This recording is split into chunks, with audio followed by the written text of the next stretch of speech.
বলে তুলসী রে আমি না দেখিলে ভালো নাহি বাসি যেন মৎস্যবী না জলে। প্রভু ভক্তদের বলছেন দেখো এই তুলসী দর্শন না করলে আমার অবস্থাটা কেমন হয় জানো? জল ছাড়া যেমন মাছের অবস্থা হয় সেইরূপ আমার অবস্থা হয়। এই কথা তিনি বলছেন। তবে চলো সংখ্যা নাম করিয়া গ্রহণ, তুলসী লইয়া আবরে চলে একজন। পথেও চলেন প্রভু তুলসী দেখিয়া, পরয় আনন্দ ধারা শ্রীঅঙ্গ বহিয়া।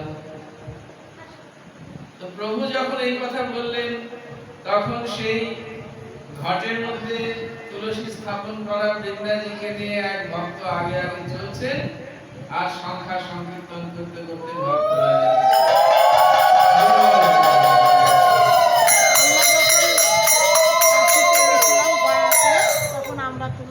সংখ্যা নাম লইতে যে স্থানে প্রভু বসে, তথায় রাখেন তুলসীর নিজ পাশে। ওই যে তুলসীকে প্রভু নিজের পাশে রেখেছেন কেন? এই যে কলির জীবকে শিক্ষা দিচ্ছেন, ভক্তদের তিনি শিক্ষা দিচ্ছেন যে বৃন্দাজিকে কেমন করে সমাদর করতে হবে, সম্মান করতে হবে। তুলসী দেখেন জপের সংখ্যা নাম, এই ভক্তি যোগের তত্ত্বকে বুঝিবে আই।